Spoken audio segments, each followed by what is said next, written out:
खबर गोंडा से है, जहां डिप्टी सीएम केशव प्रसाद मौर्य ने सपा सुप्रीमो अखिलेश यादव पर निशाना साधा है।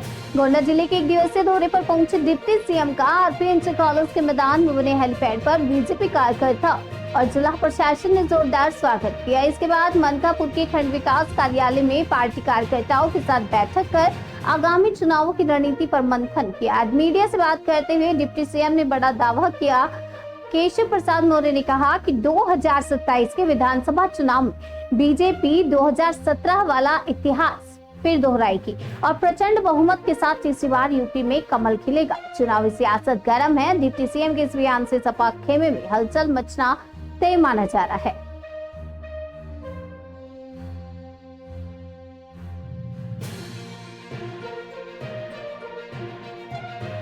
हो जाती है। देखिए, अगर पुलिस ने कहीं लापरवाही की, उनको जानकारी करने में देरी लगी, लेकिन देर आए दुरुस्त आए, अपराधी पकड़ा गया, कार्रवाई हो रही है।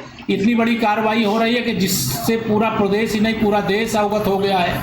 यहाँ पर कोई भी गैर कानूनी कृत्य करेगा, और जो अभी कर रहा हो, शायद ऐसे और बहुत सारे मामले होंगे जिनका पता करना अभी बाकी हो।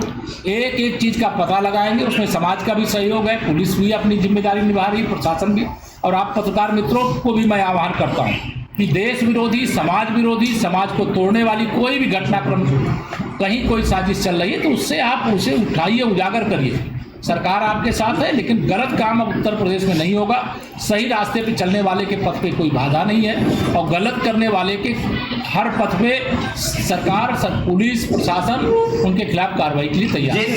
नहीं सुनेगा, कार्रवाई करेंगे। सरकार 3 साल से लगा। एक सवाल, सरकार अडानी चलाते हैं तो क्या नरेंद्र मोदी को भी अडानी चलाते हैं? राहुल गांधी जी कह रहे हैं उड़ीसा में सर।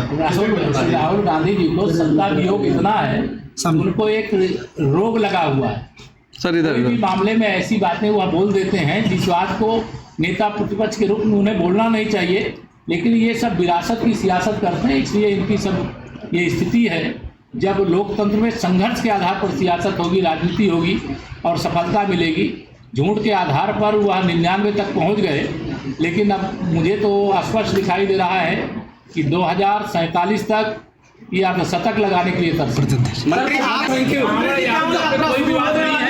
कांवड़ यात्रा साल 8 वर्ष से चल रही है और आगे भी चलेगी, क्योंकि 2047 तक ऐसा माहौल प्रदेश और देश का बन जाएगा जिसकी भी धार्मिक यात्रा गड़बड़ करेगा।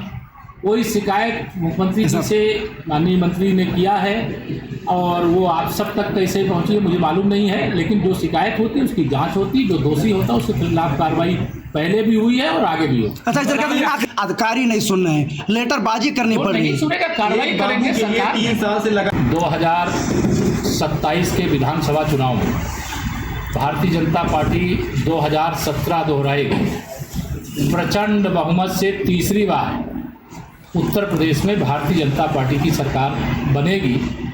सपा, बसपा, कांग्रेस ये तीनों एक साथ मिलकर लड़े, चाहे अलग अलग लड़े, इनका हश्र वही होगा जो 2017 के विधानसभा चुनाव में हुआ। श्री अखिलेश यादव जी का जो फर्जी पीडीए है, जो परिवार डेवलपमेंट एजेंसी, इसके वो स्वयं चेयरमैन हैं और उनके परिवार के लोग उसके अलग अलग डायरेक्टर हैं, गुंडों, अपराधियों, माफियाओं के संरक्षक हैं, तो उनका तो राजनीतिक दृष्टि से कोई भविष्य नहीं है। 2022 के विधानसभा चुनाव में समाजवादी पार्टी स्वर्गीय मुलायम सिंह यादव जी के जाने के बाद अपना सर्वोच्च प्राप्त कर चुकी है। वो 100 के आसपास सीटें उस समय पाई थी और 2017 में 47 सीटों पर सिमट गई थी। हमारी कोशिश होगी कि 2027 में ये 47 का आंकड़ा भी न छू पावें, और यह विजय यात्रा 2027 तक नहीं 2047 तक जारी रहेगी। सपा, बसपा, कांग्रेस के लिए सत्ता के दरवाजे देश और प्रदेश में 2047 तक बंद हैं। जब तक भारत विकसित नहीं हो जाएगा, जब तक भारत आर्थिक महाशक्ति नहीं बन जाएगा, सामरिक महाशक्ति हम बन चुके, ऑपरेशन सिंदूर के माध्यम से दिखा दिए हैं, सभी क्षेत्रों में भारत नेतृत्व नहीं अपना स्थापित कर देगा, तब तक भाजपा के कमल की जरूरत है। और जनता कमल के बटन को दबा करके गरीबों के सशक्तिकरण के लिए, महिलाओं के सशक्तिकरण के लिए, युवाओं के उज्जवल भविष्य के लिए लगातार अपना समर्थन दे रही है। हम जनता का धन्यवाद करते हैं और अपने भाजपा के एक कार्यकर्ता का, जिनके बूते हम चुनाव जीतते हैं, जिनके बल पर हमने चुनाव पहले भी जीता है और आगे भी जीतेंगे। अखिलेश यादव जी को मुझसे बहुत डर लगा करता है।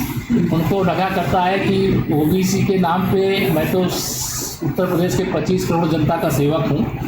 उप मुख्यमंत्री के रूप में लगातार 8 वर्ष पूरा करके 9वां वर्ष चल रहा है, लेकिन उनको फर्जी पीडीए की बात तो करते हैं, लेकिन पिछड़े वर्ग का कोई नेता उनको बर्दाश्त नहीं होता। मैं एक गरीब के घर में पैदा हुआ हूँ, किसान के घर में पैदा हुआ हूँ, एक पिछड़ी जाति के एक सामान्य कार्यकर्ता के रूप में मैं यहाँ तक की यात्रा किया हूँ। तो श्री अखिलेश यादव जी अहंकारी स्वभाव के हैं, और जब इतिहास के पन्ने खोलेंगे और उनकी भाषा को सुनेंगे तो आपको ध्यान में आएगा कि उनकी मतलब कितनी निम्न स्तरीय भाषा रहती है। हमारा अधिकार है, कोई राजनीतिक दल हमारा प्रतिद्वंदी है और उसके कारनामों को उजागर करना ये हमारी जिम्मेदारी है, और वो हम उजागर करते रहेंगे।